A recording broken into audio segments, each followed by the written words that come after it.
Hi there everyone, Coach Alexa here.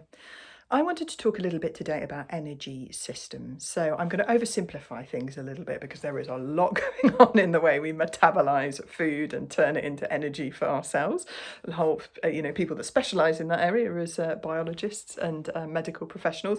So I'll give you a little bit of an overview that will hopefully help you understand it from the perspective of running. So when we exercise, our cells use a chemical called ATP, which is, let me get this right, adenosine triphosphate.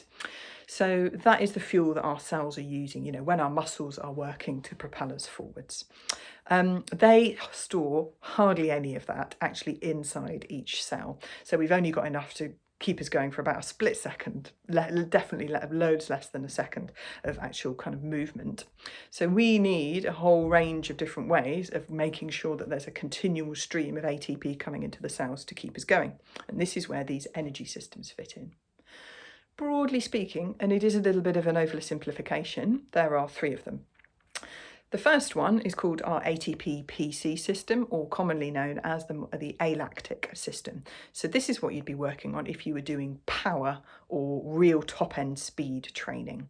So for weightlifting, for sprinting, for example, you'd be using this energy system. It can only provide you energy for about 6 to 10 seconds, but it's where we get the maximum power out of those muscle cells. So, if you were training to be a 100-meter sprinter, there would be these really short, sharp bursts in training, but then it takes quite a while to for the battery to recharge on this energy system. So you need at least 3 minutes recovery in order to get that battery for that energy system recharged to 85%. So the pro of speed training, sprint training, is that you are putting a high amount of effort in, but then there's a lot of sitting around in between, so this energy system can recharge itself again.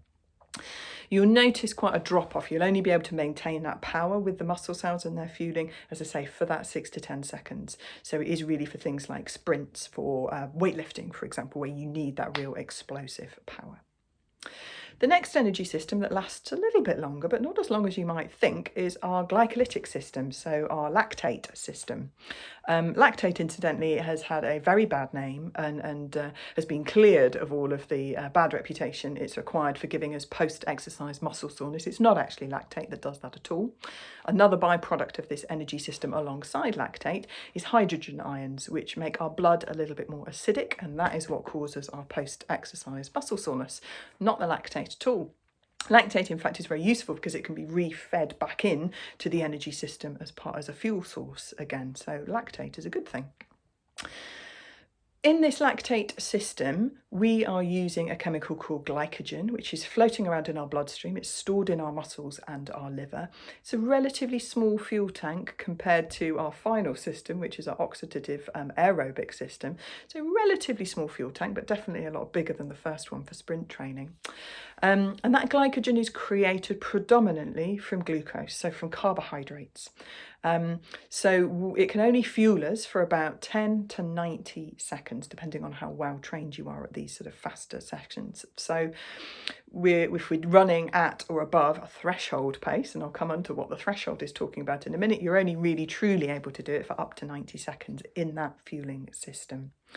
We need to be topped up with carbohydrates to have a topped up glycogen store in our body, because that is what that system is using to create that energy in our muscle cells.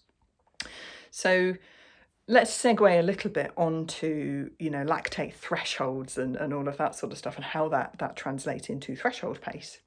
So if you were to plot our energy system usage, we're never just using one. It doesn't switch from, kind of alactic and then suddenly it's all lactate and suddenly it's all the aerobic system. They blend and they kind of overlap with each other quite a lot. So when we're running, doing endurance running, the glycolytic, the lactate system, and the the aerobic system, our oxidative system, are working hand in hand.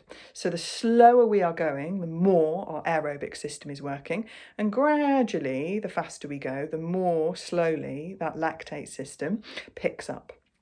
If you were to draw that lactate system and how much energy it was producing as a percentage of our overall energy when we were running, there would be a slight upward curve, and then we'd get to a point, a certain pace or speed, where suddenly the rate at which we're using it shoots up. And that little corner where that rate starts shooting up on the graph is the turning point in the graph. Lactate turning point. This is where our lactate threshold comes from. In reality, actually, it's a bit more complicated than that, because the lactate graph kind of goes up in a few little steps and has a few different turning points. As I said, I'm oversimplifying things a little bit today. So that it's worth thinking about the fact that those two energy systems work hand in hand. So we've got our lactate system used for a bit more sort of speedy stuff, and we've got our oxidative system, our aerobic system as well. So the reason it's called oxidative is because it's the only energy system that actually uses oxygen as part of the process to create the fuel, to create the ATP that our cells are burning. So this process, you may remember from school biology, uses the Krebs cycle. Much longer process, takes a lot longer to actually get the fuel into the form, the ATP form that the cells are burning, but it can use carbohydrates, it can use protein, it can use body fat, whereas the lactate system, as I mentioned, is only using carbohydrates and sugars. So it produces the energy in a slow way, but it can keep you going for hours, days. And then particularly if you're running slow enough to be predominantly aerobic, that's where we get the benefit for all of our endurance distances. So, anything over 90 seconds, we're going to be predominantly using this energy system. And to train it really well, you ideally want to be training it to use body fat as fuel, because we want to save those carbohydrates for, any speedier stuff that we want to do. We want to use them in our lactate system. We want to use the body fat as fuel for our aerobic. We don't want to be using protein as fuel, because protein is what we use to create our muscles. So we don't want our body breaking down our muscles to get fuel for our training, because that's a little bit sort of robbing Peter to pay Paul. So we want to be running slow enough in that aerobic energy system for the body to be able to use the body fat. It's a bit of a slower, more complicated process. But if we do that, we then have enough sort of carbohydrate energy left, glycogen floating around our bloodstream, muscles and liver, to be able to top that up, and also to keep us going if we go up a hill, for example. Interestingly, our brain only uses the energy system that burns glycogen. So we do need some glycogen to still be available and not all be burnt in our runs, because otherwise we do start getting a bit mentally fatigued. I hope that makes sense. I think the important thing to say is we are using all of these energy systems overlapping. So, aerobic system will be up here, lactate system will be down here, and then gradually as we get faster, we'll get to the point where one overtakes the other, and then you're not going to be able to keep going for that long, up to 90 seconds, when the lactate system is the predominant one. And then training in the right zone, so really concentrating. The biggest mistake I see runners making is not going slow enough in those aerobic, endurance-based long runs to really train their body to be using their aerobic system and burning body fat predominantly in their aerobic system, because that is where you really get that great base from. When you're training at other paces, tempo pace, threshold pace, that's where you get your speed from. Your endurance base should be from that really lovely long slow mileage. Hope that's helpful.